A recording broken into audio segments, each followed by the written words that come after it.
Hello everyone, you're listening to Afterwork Gamers, podcast where two nerdy Czech guys sit behind a microphone and this time talk about bad AAA games, AI and rising costs of PC hardware. I am Matouš. I'm Michal.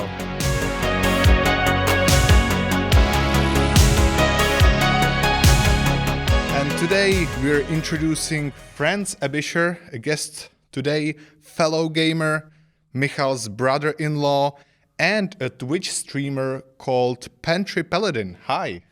How's it going? Yeah. Glad to be here. I made it. Awesome. Good to have you, yeah, mate. we're looking forward. Hey. Especially Michal, right? Yeah. It's good to have you on, mate. He's sick of me already. I made him play Lego Pirates of the Caribbean. Yeah, again, after a year and a half. It's actually a cool game. No, it's a really good game. Not with me. Anyway, I guess you kind of jumped into to the beginning. I wanted to check what are we actually playing. So maybe Michal, if you start, what were you playing in the past month or so? Yeah, this week we actually streamed the Pirates of the Caribbean. I played also Lego Star Wars 2 a lot. The second one. Or the Skywalker Saga. The Skywalker Saga. I'm not gonna play the third trilogy. I'm not gonna go through that. I'm not a psychopath. But I didn't play any new games so far. I'm still playing the Witcher remastered, which is amazing. Of course. Yeah. So. Okay, so Franz, what were you playing? Oh, man. Okay, well, fun fact about me, I played every single game on the airplane that they offered me, and oh boy, those were great. I played Airplane Simulator, I played a Ninja Run, great stuff there. But, you mean on the screen? Like No. It was, it's weird, because usually they have it on the in-flight entertainment screen, but no, they had it on, you had to connect your phone to their internet, and they would give you games on mobile. Oh, so interesting. It was really bad. I found out after the fact that they were just games ripped off from like Cool Math Games. That's sad. Maybe license. And funny enough, they had Twitch stream VODs you can watch on the plane. It made no sense to me. Okay, interesting. And yeah, other than that though, Hi-Fi Rush, gotta love it. We might talk about it today. We'll see. But I got a lot to say. It's great. It's like Rhythm Bayonetta. That's the elevator pitch I give to people. Yeah, actually, I would follow up on that because that's the game I have been playing for the past weeks. And yeah, I love the surprise drop. And man, it's fun because I enjoy a good Bayonetta game. I enjoyed some rhythmical games, so if you mesh up Bayonetta and Crypt of the Necrodancer, man, I'm in. It's so good, the comics aesthetic and the licensed songs even, man, that's... Especially if you have a Game Pass, do yourself a favor and play Hi-Fi Rush. I might. Very refreshing. I like it, yeah. So it's developed by Bethesda, right? Yeah, it's the Tango Games. Tango Games. So they did. Those are behind the horror games. And The Evil Within, I think they did. Ghostwire. Ghostwire. That game, the Ghostwire, that looked really interesting. I don't know how good it is. Yeah. I don't have it, so. And again, it's a horror game, so. It's so really funny. Horror games to me look so interesting. Yet I'm always pooped my pants every time I play them, and I can't sleep for days. Yeah. But yet they look so interesting. Yeah, I'm not really into that, but the most horror game I have ever played was the Alan Wake we talked about last time. And I wouldn't say that's too much of a horror game from what I know. It's so funny that what I did last year was that I really liked the visuals and the gameplay from the Dying Light 2. Mm-hmm. So I bought it, but because I'm too scared, I haven't finished it. I didn't get past the first hour of the game. Oh my! Can I give you a tip? Yeah. Play with the lights on and turn the volume to 1. Oh, that's an interesting idea. That's how I beat. What's that game called? I forgot. But the horror game that what's it called? I forgot what it's called. By Red Barrel Games. That's it. Okay, I don't know. I played Outlast. There we go. Outlast. That's how I beat it. Interesting. Anyway, we previously talked about some topics, And I want to do a quick follow-up. I would call it previously on Afterwork Gamers. Because there has been some updates or some new things pointed to us by our friends or people who listened to the previous episode. So the first one is actually one more point towards the Steam Deck topic, that the big advantage of Switch over Steam Deck, like the Switch obviously has much less performant hardware, but thanks to its ARM nature, it can last much longer. So while on Steam Deck you can play Witcher 3 in pretty good detail, it can only do it for 1.5 hours, while Switch can do it 4 to 5 hours, depending if you have the Lite or the OLED or the V2 Switch. So that's one. And the next update is actually pretty positive. Like we talked about the Stadia controller becoming e-waste maybe. Are they making a Google controller? No, but actually they listen to the community and they are releasing a Bluetooth update, or basically update that will allow it to be used as a Bluetooth controller on other platforms. But you have only until December 2023 to update. After that, you will only be able to use it as a USB controller. Okay, so it is with the USB. It is compatible with other. Okay, it works. We weren't sure last time. Yeah, if that was the thing. Okay, that's cool. Yeah, so good guy Google. They really making the Xing of Stadia in the best possible way. Did they hear us? Did someone from Google listen to our podcast? I think they would. We should do that. I would like to think so, but I think they actually listened more to the community. A little bit more popular people, like I think Linus Tech Tips talk about it in their When show or something like that. So okay, fair enough. But I think we deserve at least a tiny bit of just credit. 1% at least. Yeah. The controller will never live up to its potential because it actually would link directly to the server. That'll never happen again, but you can still use it. So, hey, it's a win for gamers. That's awesome. Yeah.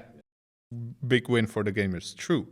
And another, maybe a big win, is that the streaming service GeForce Now, shortly after we finished recording the episode last time, actually, a few days maybe, they released an update with 4080 that supports up to 240 FPS over network. For that, you would obviously need a really good router, really good connection with low latency. I mean, actually, they say for the maximum quality, which is 4K 120 Hertz, it's like 45 megabits per second. So that's like 2% of the population. Well, actually, my old apartment had like a 50 megabit connection, but I wasn't able to use GeForce Now because of the terrible lack of the connection. So it wasn't really good for that. But if you're like on optical internet, man, you can have access to like it can do the 240 FPS in full HD only, but man, really interesting option for some people. Sure, that's cool. And to wrap up this segment, we have kind of a sad news. I talked in my highlights about the game High on Life from Squanch Games, and its founder, Justin Roiland, has actually been charged with some felony. He hasn't been charged, right? He was just... Or like, accused of. Yeah, accused, that's it. And he's been accused, so there will be some hearing and stuff. But he was accused of some sexual harassment and stuff like that. So yeah, exactly. We'll wait until the trial. Or it's funny you mentioned it. We kind of talked about this before. How a lot of the media said he's guilty. It sounded like he's guilty already. It's like, what happened to? Yeah, like we had this case before with Johnny Depp, right? Everyone put their hands away from him. It turns out he's innocent, and no one is issuing like a big apology. Yeah, what happened to innocent until proven guilty? Yeah, it's just sad what we have. I mean, I understand this stuff happens and it's not nice, but let's just wait until we don't know yet the trial, if he actually did it. Yeah, but the sad things for us gamers is not that he was only, I think, fired or something from Adult Swim that makes Rick and Morty, and he's the voice of both Rick and Morty. Yeah, but also that he resigned from his position at Squanch Games. They say they will still update High on Life and continue making games, but who knows well will they adapt to change So of sad. leadership? How on earth are bad AAA games so popular? So at this point, I think it's safe to say that we've all been there to an extent, blinded by the hype. We rushed to pre-order a big AAA game that was supposed to be amazing, the best. And then once we actually loaded it up on our PC or console, downloaded all the 100 gigabyte day one update, the excitement washed away quickly. Because the game was nothing like the trailers and press releases. It was plagued by game-breaking bugs, unfair matchmaking, and our disappointment was immeasurable. Also shared among the game reviewers and especially the community. And yet it keeps happening because the games keeps reporting insane amounts of copies sold and insane earnings from those sales. And it looks like the numbers of problematic AAA launches are going up. It's on the rise. So my first question is, did any of you two actually ever experience something like this? Of course. I mean, I talked about on our previous episode about Battlefield 2142, which had a terrible launch, and which is considered a AAA game. It's a huge studio. EA is behind it, DICE is behind it, so there's that. So definitely I did experience that. So I did actually. Because of me, he actually experienced Cyberpunk at launch. I funded that for his birthday, so I haven't bought him a game since in hopes of not tainting, his life any further there. But history could repeat itself here because Hogwarts Legacy right now actually has the highest pre-orders. It's breaking records right now on Steam. So that's true. We'll see, but they have been pretty transparent about previews, so everyone's hoping. Good. No, that's gonna be We'll see. There's definitely high hopes for this game. So I myself actually haven't really experienced anything like that because you don't buy AAA games. No, I don't really pre-order AAA games. Only a few times I pre-ordered. Okay, we're talking about pre-orders. I thought we talked about just. In general. No. But I wasn't really disappointed by paying big for a AAA game that turns out to be bad. I didn't pay for Battlefield 2142 because it was 2042. Is it 2042? Yeah, 2042. Oh, we're not 100 years. Sorry, I don't even care that I pronounce it wrong because it's just a bad game. But I didn't pay for it because I played it on the Game Pass. Oh, right. So. Okay. Yeah, because I've been disappointed with AAA games. Obviously, that's why kind of we are talking about it. Yeah. But the thing is, I usually bought them when they were in the sale, a lot after they realized that not more copies will be sold. So they put the price down. So, for example, the Far Cry 6 I bought for 20% of the original price or something like that when it was on discount. Right. Yeah. And yeah, I've been actually the gameplay of the game was good, but for me in the Far Cry 6, for example, the story was the most disappointing. So disconnected from the amazing setting. And yeah, obviously, which game hurt the most? Anthem, because that game has so much potential. I played it. I went through it. I finished it, and the game is a lot of fun. It's just there's nothing in it, and it's broken. Yeah. So I remember talking about as you said about the pricing going down. We talked about it yesterday or one of the week. They actually were zip tying it to consoles and giving away the game for free. They're burying copies of the game. Because Anthem's everywhere. Yeah, because no one's buying it, and stores have them, right? Because it was a big anticipated game. It looked like BioWare went down to its roots again, and it was supposed to be revival of BioWare after the debacle of Andromeda, so Mass Effect Andromeda, but it just nosedive because EA and other stuff. They tried to keep it alive. They did a 2.0 update a lot further down the line, but did not keep the players up. Yeah, well, yeah. The thing about Anthem is why you see so much potential, because for them it was actually kind of a dream game, something they really wanted to make. They had the ideas and stuff. And from what I read, the issue was actually they were by EA forced to use their Frostbite engine, which is only good for first-person shooters and nothing else actually, and no one outside DICE can use it. and EA didn't give BioWare the support to use the engine. That's sad. Because FIFA earns more money, so they get all the support. Yeah, I hear they actually corrected that because now the rumor is Unreal Engine for the next Mass Effect and Dragon Age. So that's Yeah, because That'd be great. We talked about why Unreal companies are using Unreal Engine last time, because it's way more, I think It's Unreal better. Engine 5 is way more capable than Frostbite. Oh yeah, I've never seen the engine. I never worked in it, but Unreal Engine is amazing. Oh, but like you played Battlefield 2042, that's Frostbite engine That's game. Frostbite Engine. I think Frostbite Engine is not a bad game for this kind of games. Battlefield 4 is fun. Yeah, as I Yeah. said, it's good for FPS games. Yeah. But outside of that, Yeah. Yeah. Anthem was that was a sad example. Again, I didn't pay for it.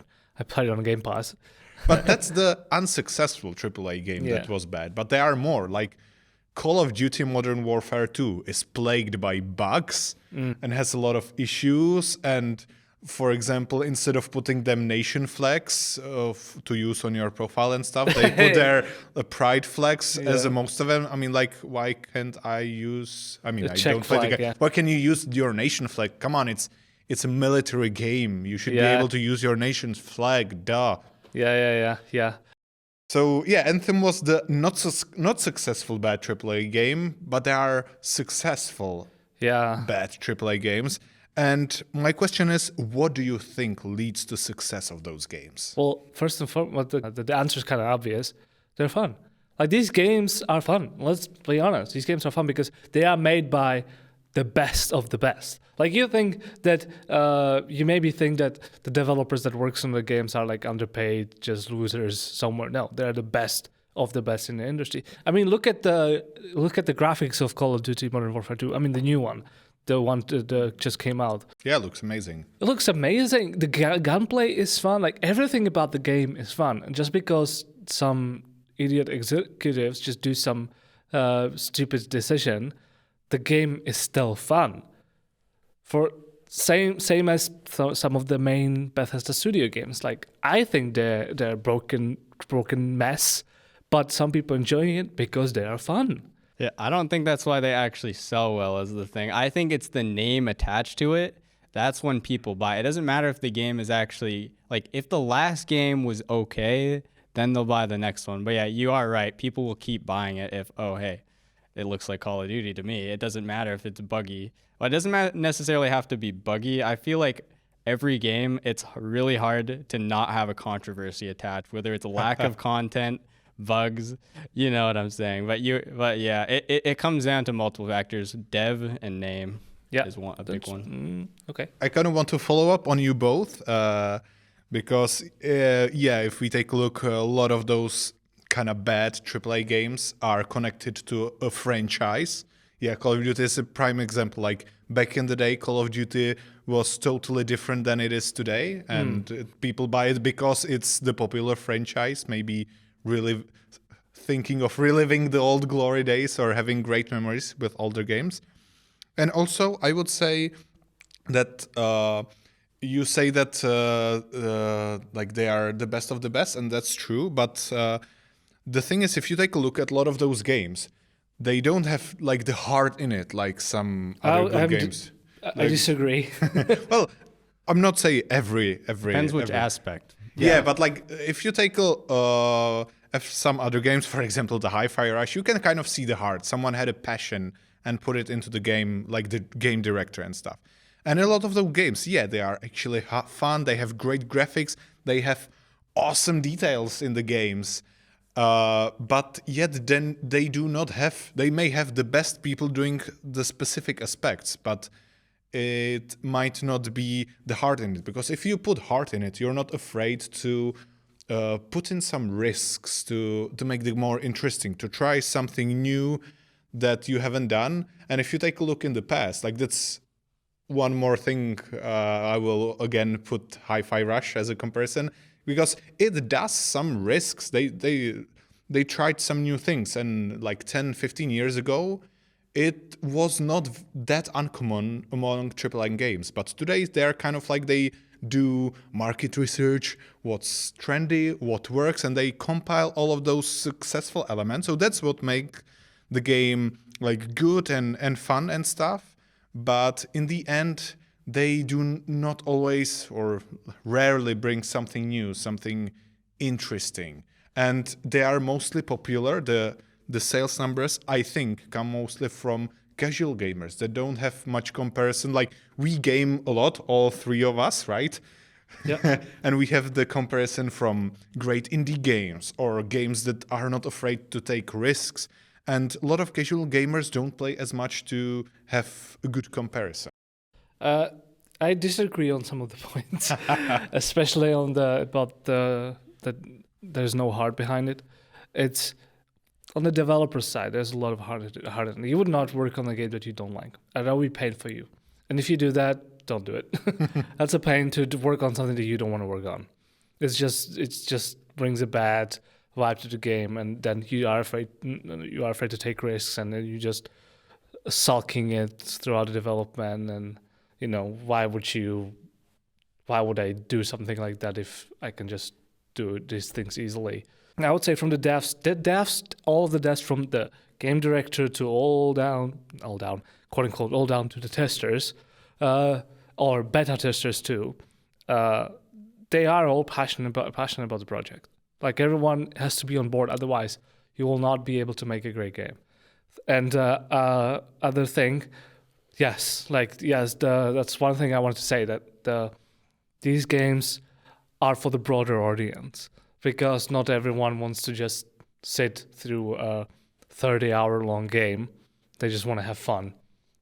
That's why Call of Duty, FIFA, other games like that are so popular, because they're just quick games that you just play with your friends, and it's more broad. That's why they're so successful, because people play them. Like, not all people are hardcore gamers like us. I think games like High on Life, the God of War, Celeste, they are for specific group of people, like the hardcore gamers, quote unquote. But these games like Call of Duty are obviously more broad, and also executives. Like, they make these decisions. The developers just wants to make a great game. And to be honest, if I could work on Call of Duty, I would be psyched. No, seriously, like, if I could work on a game like this, I would be psyched. That's amazing. You know how big experience that is for a developer to work on something that big of a scope and have your name attached to a project like that? That's experience, and that's just gives you so much knowledge and everything. Even maybe you have to work on a different engine.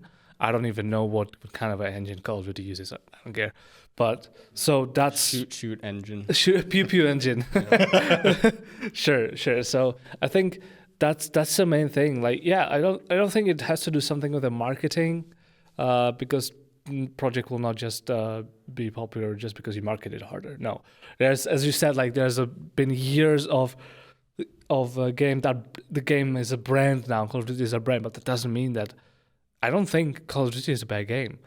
I don't think FIFA is a bad game. It's just not my preference. I would counter argument. Like, I would say I would quote Linus Sebastian.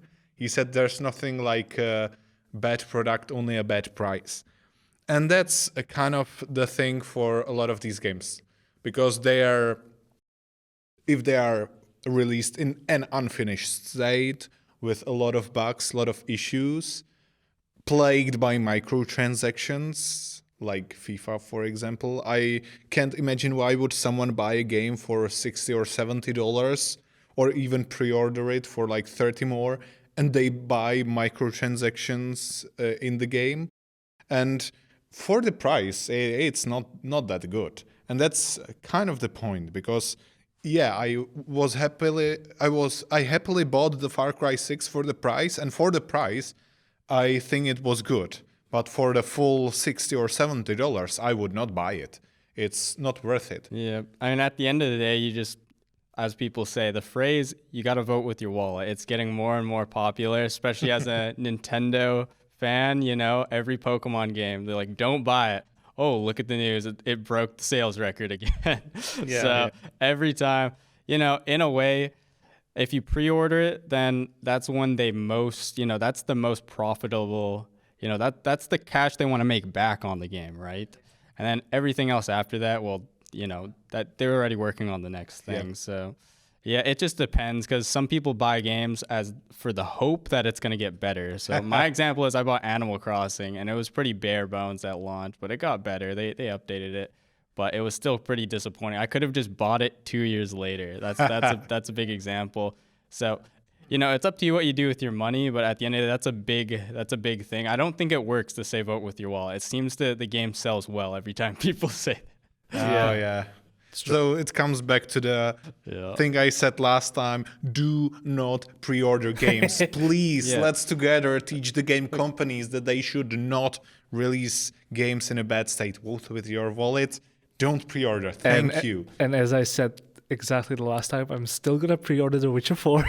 Hey, you couldn't pre-order Hi-Fi Rush at all. That game, no bugs, beautiful, not overhyped, not anything. It was out like an hour after it was announced. Yeah. That was really refreshing. Honestly, I loved when they did that. The game concept is refreshing, but the game release, now that's refreshing. Like, no reviews were out. No one knew what was happening. For example, that's the thing that caught my attention for that game. That's why I supported it. Yeah, it's not the game itself, because that's not my genre. It's not something that I would play, but that how they just released it and announced it that as like available now. I'm like, wow, like that's how it should be done. Yeah. That's one funny thing, and that's what always Ubisoft, I think it does for some stupid reason. I remember when Ubisoft was at E3, or they still, I don't know. They always announce the games before the E3, right? And I was like, why? Just you have a big conference at E3, announce the game, and then show us the gameplay. So I think like that's a really refreshing way to do it. I think that should be done, because again, comes down to under promise, over deliver. Yes, and also like if you release a game like that, you need to have some confidence it's gonna be good. And we talked with friends here that we didn't find any bugs or something, because just passion. If you release the game like that, you actually have QAs working on the game before the release. You do not try to have the millions of people who will buy it to be your free QAs. No, you actually pay people to do their job good. Yeah, I agree. And then that's how you get a game in a finished, nice state. Yeah, I will say one thing, though. I think not many studios can pull off what they did. Like, Xbox has the Game Pass platform. Boom. That sent it to millions of people. I resubbed the Game Pass. And then the people on Steam at the corner heard about it, and now that's on the top-selling Steam game. So I feel like no indie, like an indie game, they want to get a publisher. Yeah, there's like it. Obviously, like I just don't want to bash on AAA developers too much, because it's unfair to them. It's really unfair. Just because executive doing stupid decisions, that's on them. We should bash them. AAA, again, it's still the same people. That it's still a lot of those people like who are doing indie video games maybe sometimes work for the look at what's the Hazelight Studios. It was just few people, and then they just came under the EA to just release their game. Yeah. So there's always a passion. Developers are all passionate gamers. Like, you will not find a game developer that doesn't play games. If he doesn't play games, he's a fake news. he's an imposter from a film industry. So I would say, like, let's just not bash just the developers, because they don't deserve it. I feel like all the people in Activision, in EA, and all those studios, DICE, those people just deserve all the credit, because their games are still amazing. There's a reason why people play them, because they're fun. They're good games. Yeah, so I think we kind of come to a conclusion. Don't blame the developers, blame the executives, the businessmen, because, well, you need to make games. Everyone in the game industry needs to be a passionate gamer for the games to be good. And if the executives are not, and they are businessmen, well, you can't do entertainment like your regular business. So the conclusion is, like, the executives at EA kind of suck. I mean, in all the big publishers and developers, like, You can judge a game, but just don't judge the developers themselves. Don't jump to conclusions. Yeah, That's all we're exactly. saying. And also, not every game needs to be hi-fi rush. You don't have to release your game instantly. That's not what we're saying here, but it was refreshing. Yeah, you don't need to release your game instantly, but in a good state. Yeah, really. Anyway, that's the main takeaway. Anyway, if you, the listeners, have some other take on this topic, be sure to comment on YouTube or ping us a message on our Instagram. We would love to see your takes on this topic. How is it possible that bad AAA games are so popular? And I would like to move to our next topic. Can I add something? Oh, okay, sure. Yeah, and also feel free to message us which games you're pre-ordering so we can tell you not to. Thank you. Yes. Franz Aebischer, our amazing our point. manager here.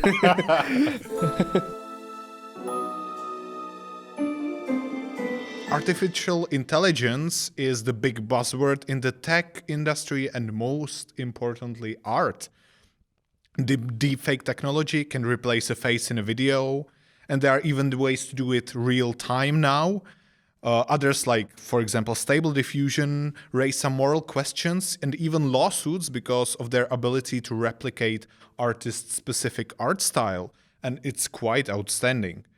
And as I said, I consider video games the ultimate piece of art because they combine other art forms like music, drawing, modeling, storytelling together in, I would like to think, in a perfect symphony, at least in a good games. But traditional artists are kind of frowning upon the rise of the neural network algorithms that do this because they kind of feel threatened by them. So maybe video games might be the next target. So anyway, what do you think? Is AI a threat to the video gaming industry, the video gaming world? No, I don't think so.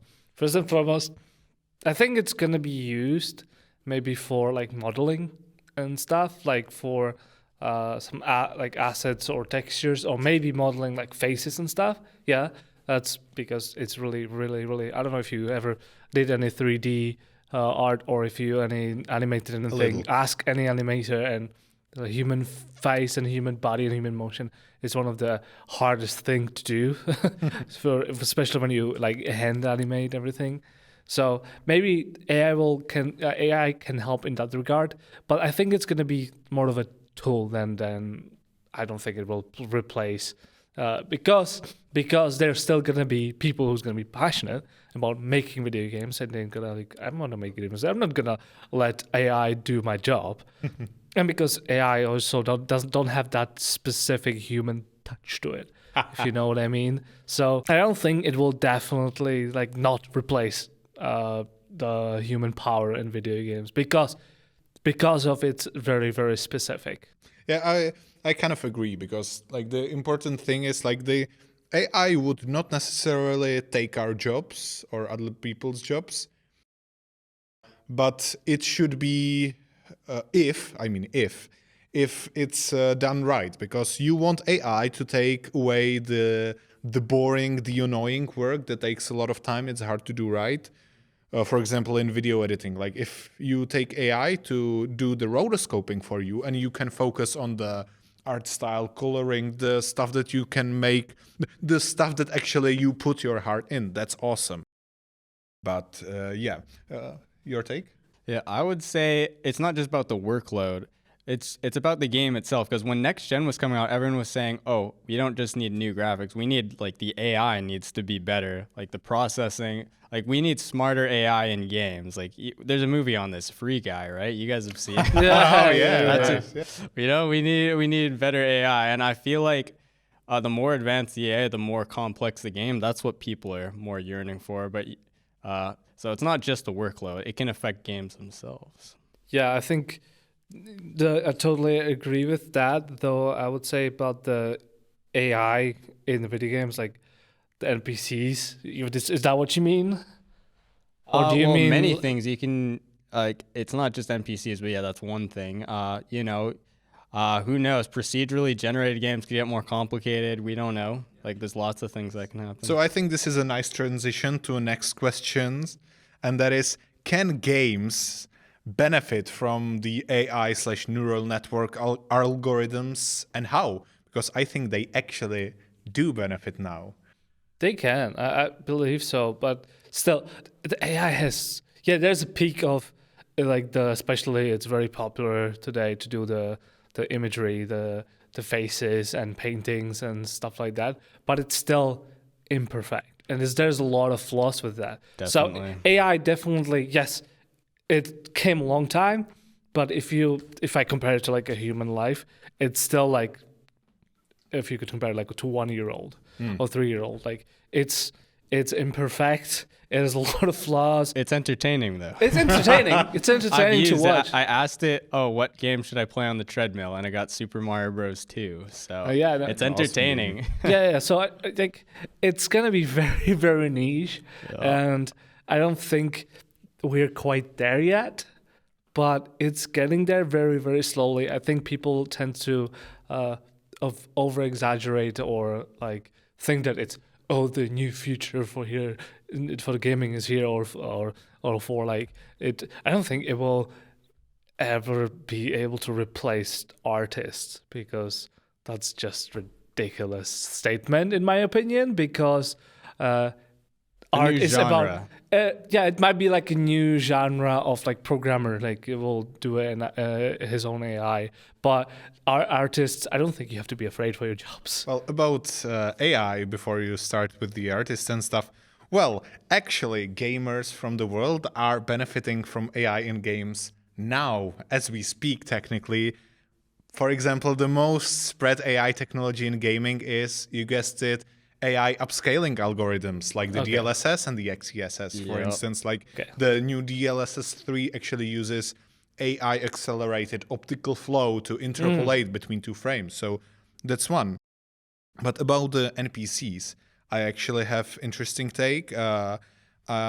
Last year, game developer session, Marek Rosa from Good AI, I believe, had a lecture about the future of AI in games.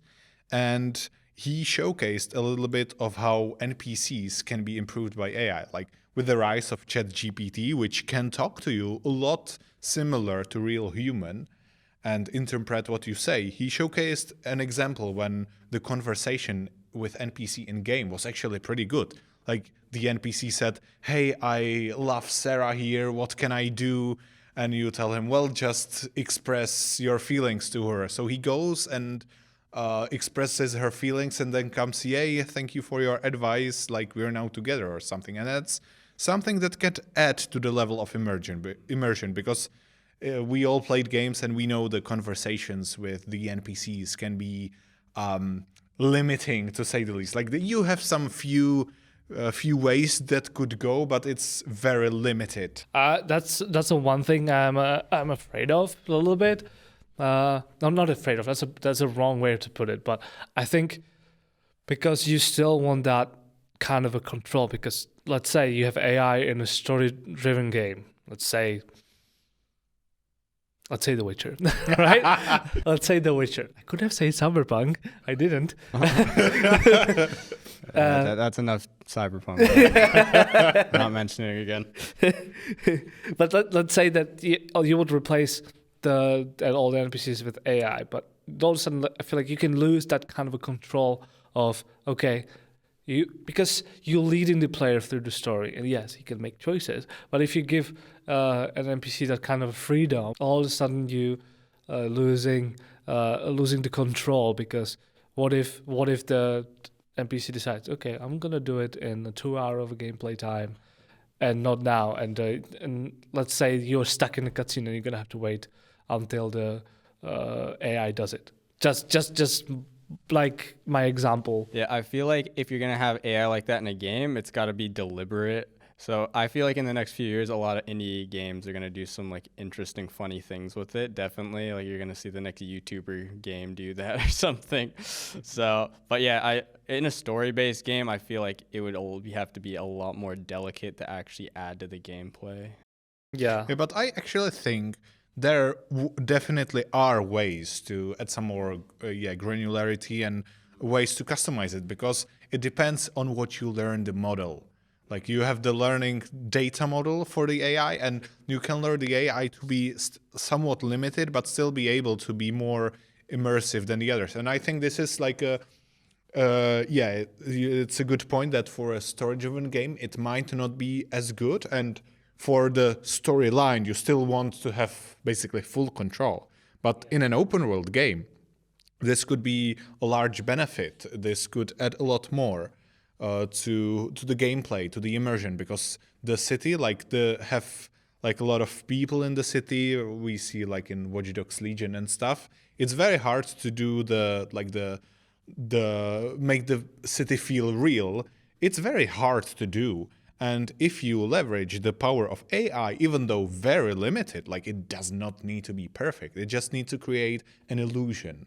And I think for that, the AI might actually provide some very interesting results. Mm-hmm. Yeah, it definitely would have to be an like NPC that you don't talk to, and it just doesn't carry a quest or something like that. With that, I think that it would be good to have really smart enemies. I feel like, because in most of the games, like, oh, what was that? Must have been the wind. It's just even when there's your friend's corpse right next to you, I think. Yeah, games could benefit in that regard, like have really good and smart enemies. Which, like, even like games tried. If you talk, what was the game called? It was the same developers that made the Shadow of Colossus, the Trico game. Last Guardian, yeah. They tried doing AI. Like, the creatures were supposed to be smart, and it took them, like, it wasn't perfect. Maybe now, if they would like do it now with the more advanced AI, it might be. But still, it's gonna take. I don't think it's gonna be like, people might play with it a little bit more, as you said. Like some YouTuber will like make a stupid crap with it, but until like see it like actually like living AI in a video game, like NPC, like not actual non-playable on an interactable character in the game. Yes.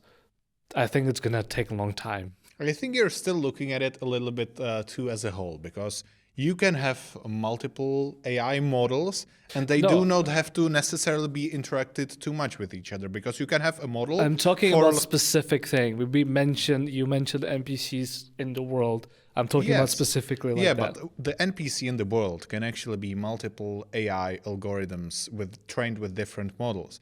One can be for the moving in the crowd. One can be like, imagine like if you have like a very basic NPC model that will read, okay, let's say the Watch Dogs Legion, there you would have like, you have multiple occupation, like what do you do for work, what do you like, and what you could have any other person and they will not say something generic or pre-programmed, they would engage in conversation. Like, I don't know, what is the last game you played? Oh, I really like this. Or where have you been last week? Well, I went to a party with my friend, because the AI model will know, okay, yeah, this one goes to parties.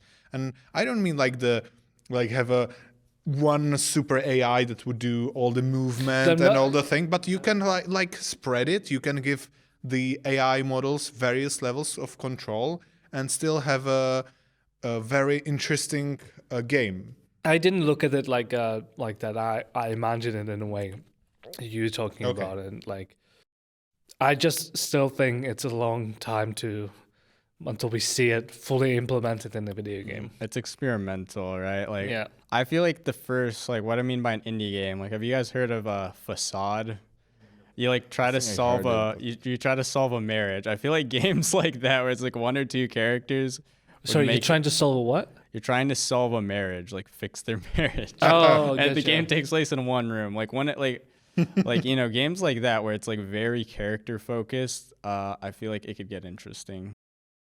Yeah, and I think it could actually lead to new kinds of game. I don't know if you've seen the video Chalk Warfare, the series by Crispy Media on YouTube. It's like 4 episodes now, and each one bigger and better than the other one.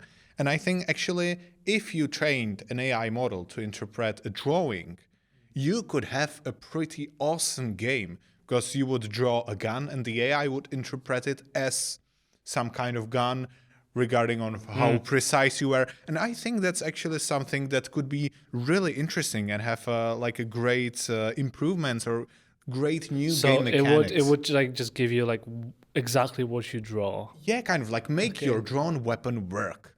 Well, that reminds me of like, have you heard of Scribble Knots? Oh yeah. Or like Drawn to Life, like that, those kind of DS games, except to a whole new level. Yeah, exactly. That's what I mean. Yeah, those games, Smarter. but made up because it does not need to fit in a like a stencil, or like you don't need to follow a specific structure because the neural algorithm will be able to process it. I think that's possible. And talking about the development, you're saying far away. Well, actually, 5 years ago, people that were starting with neural networks didn't think what is possible today would be possible in like 10 or 20 years even. So like the development Prove me wrong. is Like, still there, but like it's going faster than we imagine. I just want to say, like, does this have to be online to use these kind of infrastructures? Well, it depends because, for example, for the deepfake, if you have a powerful enough GPU and a lot of GPU memory, like you can do it on your own machine locally. And like the DLSS, it's run locally. You just need to, like the training the model is the hardest part. But when you have it trained, you don't need as much processing power as far as I know, like for the DLSS, right? You have like the few tensor cores, even like the 2060 can do it. So you need to have, like, of course, if you have AI acceleration hardware, like optimized for the calculations the AI model does, you can do it locally. I more so mean for like the actual games, like if like ChatGPT in the game, like if the AI is always evolving, like, you know what I'm saying? I think for the game you don't need the AI to evolve. You can just leverage pre-trained models because we know what happens when you let AI evolve. Like we've all read or seen movies inspired by Isaac Asimov. You know, like you don't have to go far. You don't even have to go far. I think Microsoft made like a chatbot. Where John Connor is. Yeah, you can like look at the chatbots like or like Siri. Not Siri. Cortana. Yeah, no. They're like, I think one of them had like Twitter account, and even in like 24 hours or so, it was a learning AI. In 24 hours, the Twitter account was like spitting like Hitler did nothing wrong and like toxic Twitter. Yeah, toxic. Even it was like yesterday, like a Mario AI was accused of hacking the Tesla website. Like, because they asked, hey Mario, can you hack Tesla? And he was like, sure. And then within a few hours, it was shut down. Yeah, so I think like for the games, it's better if they stick to more constrained, pre-trained models that are not self-evolving really, or like in a very limited way. Like for example, the AI, we had in, they called it AI, but I don't think it was neural network in Left 4 Dead 2, which was adapting the game difficulty regarding to if you were good or not. Well, it was just a bunch of ifs, not neural network. Yeah, okay. Yeah, because AI can mean a lot, but in this episode we are talking about the neural networks purposes. Yeah. As a fighting game player, I feel like AI for like training is getting a lot better. So that's something to think about too. Yeah, so I think it can provide very interesting opportunities if used right. I think and I hope it will not rob us of our jobs, because if you take a look at the Stack Overflow or I think GitHub implemented some like AI accelerated like code fix or review tool, and it's not without problems. So, and yeah, one programmer joke says, well, AI will take us jobs. Oh, well, no, it will still, the users will still not be able to formulate what actually they want to do. So our jobs is safe. Yeah, that's true. Have you tried to turn it on and off? No, but like in programming, like the requests of people, what they want to do are very specific or vague or not imperfect and not specific or bad. That's what I meant. They can't replace QA either, right? Well, there were some experiments too, but yeah, they can't. I think they can't replace good QA because it's both technical and creative.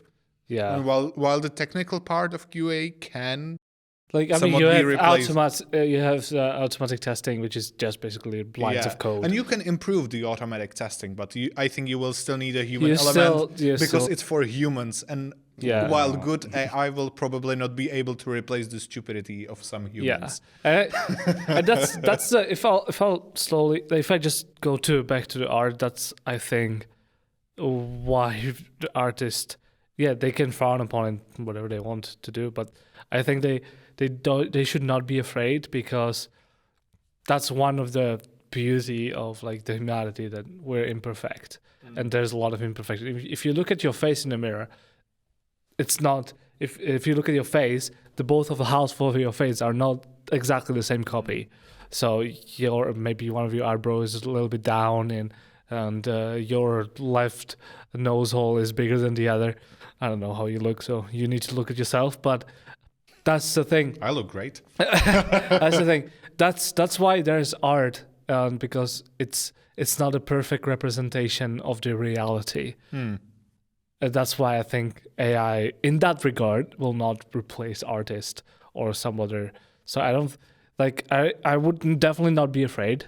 If we use the AI correctly, responsibly. Responsibly. I don't think we have to be afraid of anything. I think it's still gonna be a tool. We're not God. We can't create a perfect thinking brain. I don't think that AI can be perfect thing, because of some stuff that we have in our brain that makes us all unique. That was a bit of philosophy. Yep. I mean, I think we said pretty much all we wanted to say, but I will say, if QA testing becomes a thing, I really hope the QA thing's falling through the floor as a feature and not a bug. Wow. As always, if you, the listeners, have something else to say about it, some more opinions, or you agree with us, be sure to contact us on Instagram, send us a message, comment on YouTube or our available platforms. We would like to know what you think about the usage of neural networks / AI in video games. Rising costs of PC hardware pushing PC gamers to consoles. Because let's face it, the past few years, especially thanks to COVID, have not really been easy on us PC gamers. It started with an overpriced hardware generation. I mean the 20 series GPUs, for example. Continued with chip shortage, fueled by stay-at-home hardware needs of companies and individuals, as well as stupid crypto miners taking all the hardware for themselves. And now we are at yet another expensive hardware generation. The CPU's prices went up, GPU prices went up. And while the new hardware is quite performant and good and brings some great improvements, the costs to purchase are way higher than we would like, not to mention increased power consumption, which in some regions with rising electricity prices like Europe, it's an issue. It's expensive to have like a 1500 watt power supply in your computer, like if you have the hardware that can use it, of course. But on the other hand, we have next-gen consoles that have still pretty decent performance, actually higher than the most average Steam gamers PCs, according to the Steam hardware survey, and for much lower price. And this can actually push PC gamers to opt for a console when in need of an upgrade, especially if you already pay for some subscription like Game Pass or other ones that are available on the console as well. So do you guys think this can be a real threat to PC gaming now or in the future? I don't think anything's a threat to PC gaming. Personally, it's going strong. I will say, though, PC gaming has a trick up its sleeve. The Steam Deck. Interesting take, although you're going strong. If you take a look at PC hardware sales, they're going way down. Intel and AMD reported the results, and they are way lower than they were in the previous years, even before COVID, as far as I'm aware. Software, like users-wise, I feel like it's going strong, though, for sure. But what I mean by Steam Deck is, like, if would you want to buy a new graphics card for whatever, $1,500 or a Steam Deck for $400. You know what I'm saying? So it depends if you want that portability, but just the specs wise, it's such a great deal. Well, it actually adds to the argument because Steam Deck is not exactly console, It's but sold half at a a loss, console. like a console. Yeah, and it's the similar price as the console. And as far as I'm aware, the Steam Deck is even slightly less performant than the Xbox Series S. So the PS5 and the Series X are for a similar price, very performant, very compelling home console devices. And you can even plug in mouse and keyboard, at least on Xbox. I'm not sure how it's support on PS5 because Certain games, I think, like Fortnite. Like not all games on Xbox have it too, right? Yeah, but you can play it and you can actually enjoy. You can have great gaming experiences with consoles today. It even has like ray tracing in some games and a lot of other next gen features. It will be able to run Unreal 5 games no problem. So it's they're kind of compelling, and your argument with Steam Deck just adds to it. Yeah, it's kind of hard to say. I think we're gonna have to wait a little bit more to see the numbers, because compared to like how long gaming on a PC is with us, we have a little bit like little data about that. That's what I think. So it's kind of hard to say, is it a real threat? Like, yes and no.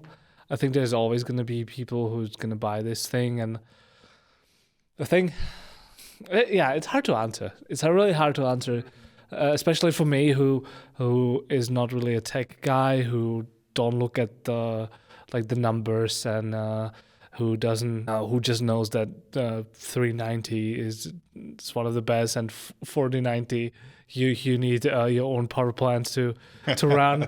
True. So I'm not really a tech guy, but It says the guy with the frame rate counter on his monitor. yeah, I care about the frame rate. I care about the frame rate. I don't care about the numbers. I mean the numbers, like, you know what I mean. Yeah. You don't benchmark every game. Yeah, exactly. So I mean, I would love to have like better graphics card, but Same. yeah. But yeah, Don't I think we all? it comes. I don't know. I really don't know how to answer this question, because It's hard. For me personally, my experience with this is like, I'm about to buy a new graphics card, but it's like I could just buy a Steam Deck instead. Yeah. And as someone who, I don't care where I play my games. Obviously, it's just for the games because you can't do too much more with it. But for the specs and the game as a gaming device, it's very respectable. Elden Ring on a plane. That's all I got to say. I think for me, like, because I use the PC not just for gaming, I would rather go. I would have to go for the graphics If you're an card. artist, Sadly, yeah. yeah. And if you're an artist, like, I guess it depends. Like, what do you want from your computer? Yeah, You're just watching YouTube on it. Yeah, if you just then you don't need a freaking 4090 and a power plant. Well, that's the thing, because computers can be used for most ways, and I definitely was born and raised a PC gamer, if I Same. say so. And I think the platform itself is kind of a master race. The computer hardware got really good that even the rising requirements of software for the basic tasks cannot easily outgrow it. I mean, like, Chrome consumes more and more RAM, so you just buy more RAM, which is not that hard to upgrade even for most laptops, unless you solder it to the board. But What was that? I couldn't hear you. What was Apple that? devices are not for gaming anyway, because they have their own APIs instead of using something common like Vulkan.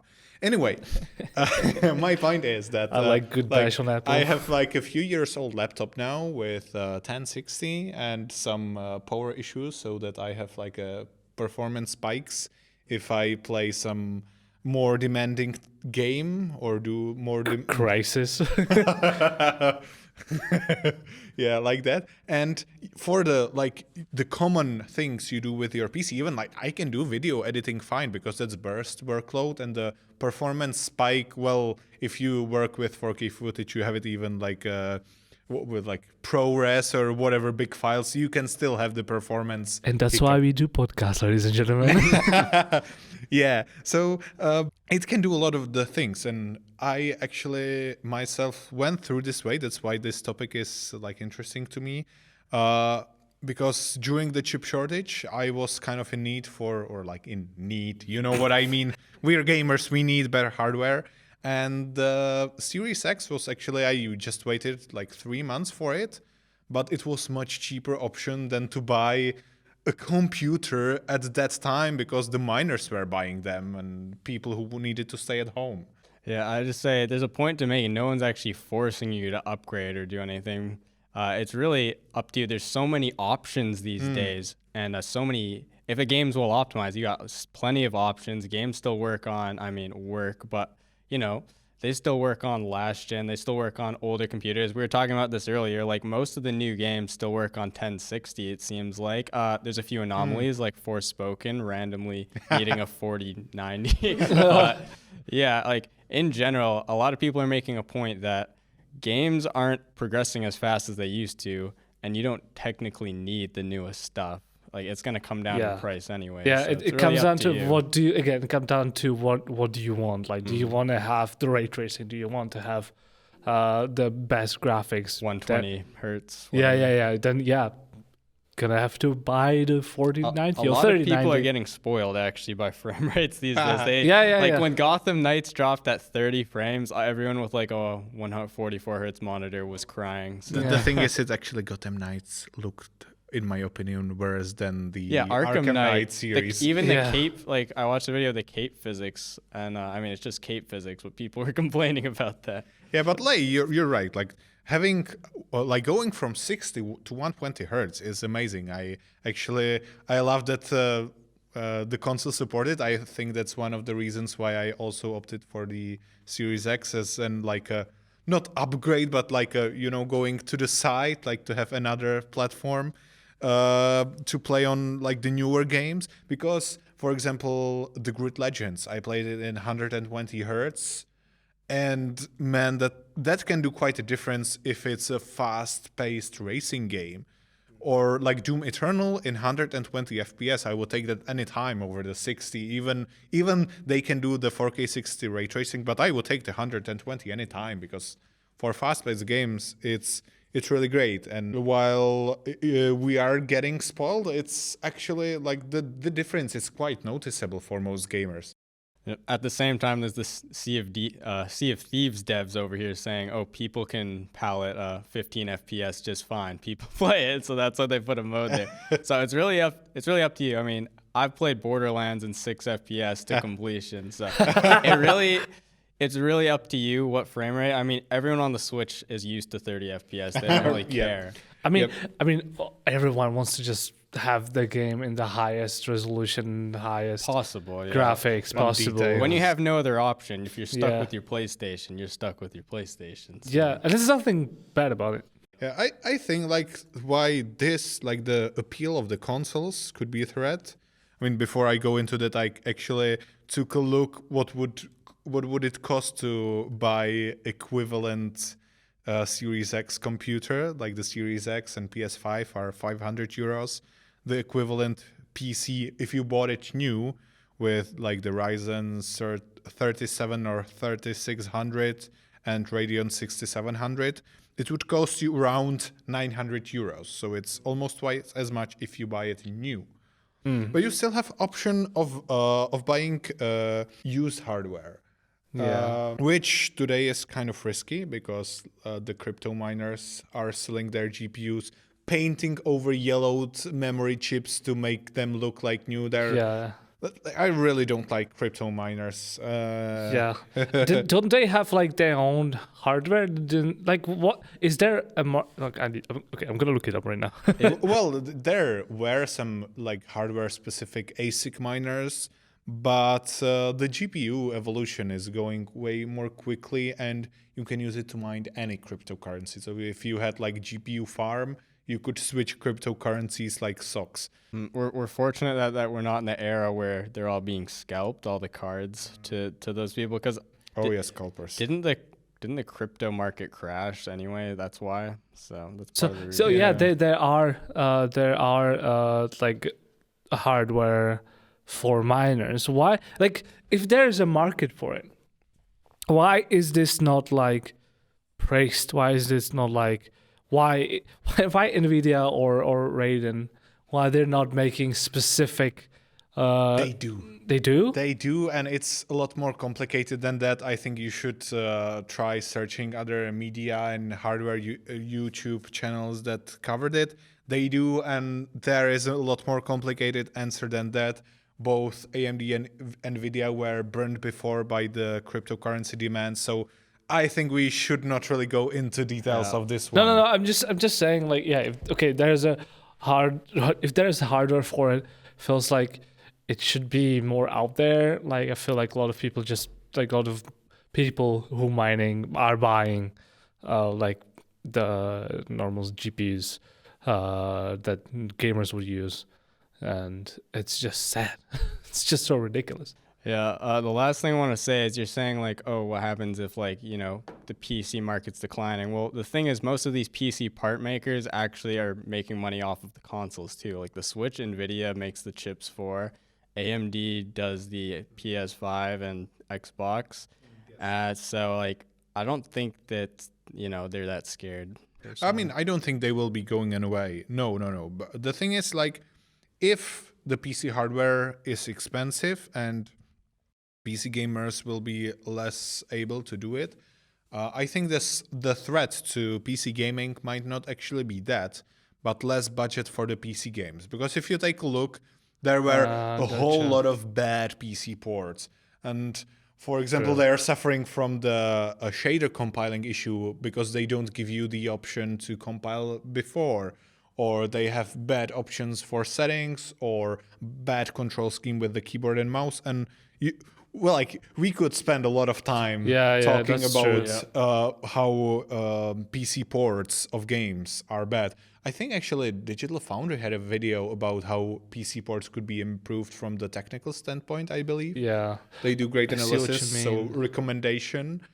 But yeah, I think if the PC gamers market will not be large enough, appealing enough for the game developers, it might lead to either axing the PC ports or reducing the budget, making them worse. Yeah, I think that's like already like it's much easier to develop a game for consoles because the hardware is done. Yeah. It's already set, but every PC has a different specs.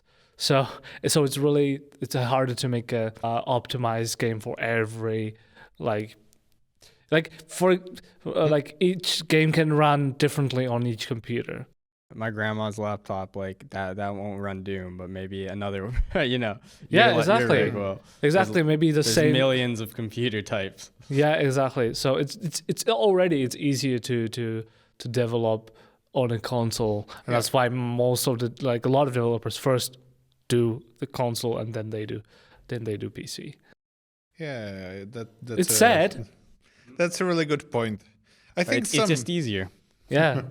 I think some hope gives that we have as PC gamers is that the developers, when they do for PC, they can take a look at some like Steam service and other service what hardware PC gamers use. And since 1650, I think is the most used GPU with 1060, which was the previous king, not far behind, is actually a downgrade year to year.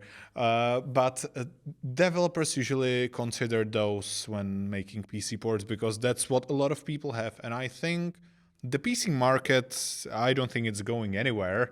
The numbers might get slimmer, I believe, yes. That's quite possible if the hardware prices don't improve and once we get rid of the bad or overused overmined GPUs and gamers to gamers will be selling all GPUs, I think the market can heal and actually rise up again. It would be great that the main problem now again is the price. That's the main thing, and with what is happening around the world at the moment, it's just hard to say. Hard to say what's going to happen in next year. But I have hope. Hope, because lately, if in the PC hardware, there has been something that didn't happen in a long time. The performance of the competition is somewhat equal. It's not exactly equal, but if you raise the best AMD and best Intel CPU, they are neck to neck. They're very close to each other.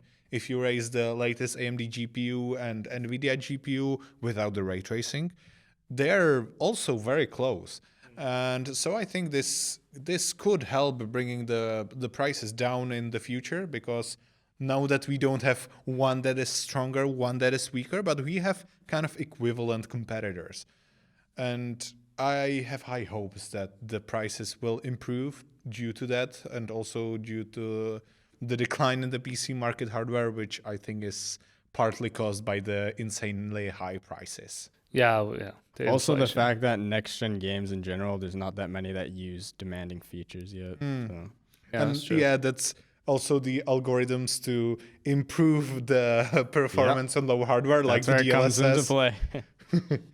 Yeah. So, I have high hopes that this will improve, that we will be able to upgrade our computers to something sensible, performant enough to run the latest games at some decent quality and frame rates. Yeah, it would be nice to be like, if you can play it in 120 FPS, even if it's low details, that I think that still counts. Give you the choice of either quality or frame rate, and I think that is something that should stay in the PC gaming. And I hope the developers and the hardware manufacturers will realize that. Yeah, we really, it's with the games, it's always come down to optimization, and if it's optimized well, even for the lower specs. Yeah, GTX 1080 can run most things, no ray tracing. Yeah, because it was a great GPU when it launched. Okay, so I think that's kind of for this topic. If you have any other takes on this, I know this one is really wide, especially if you're into hardware. Be sure to leave us a comment or a message on our social media, YouTube. We would love to know what you think about this. And in the end, I think what we talked about in this episode comes into one large question. Yeah, and the question is, Yennefer or Triss? Oh, wow. I know, right? What? I don't know what you just said. Yennefer or Triss? Yeah. Do you know who those are? I don't know what that means. Shame on you. So they're, you know The Witcher, right? So Geralt. What's that? I don't know what that is. Oh, shut up. The Geralt is in love, quote unquote. You can choose between these two women. Yennefer, who was his girlfriend or spouse throughout most of the books, and then there's Triss, who who you met later. But yeah, then they had something together. And in the game, you can choose in between those two. So which one would you choose? I can explain it to you more if you want to, but that's an explanation. So yeah, in my gameplay, I think I went for Yennefer actually. Okay. I went for. I've played the game so many times, so it's kind of hard to. Majority I went Triss, but like if I would choose, I would choose neither, because they're both pretty bad. They both treat Geralt with so badly. Yeah, they did. Both did some bad things too. So neither is the correct answer. Okay, very nice, very nice. Afterward gamers are Michal Jirásek, Matouš Paňanský, and today's special guest, Franz Aebischer. If you enjoyed listening to our rambling, be sure to give us a follow on your favorite platform, and don't forget to rate our podcast. Also subscribe to our YouTube channel, where you can leave a comment about the topics and we will try to answer. Follow us on our social media at Afterward Gamerscast on Instagram. Thank you so much for listening. We will see you on the next one, and don't forget, you can always game afterward.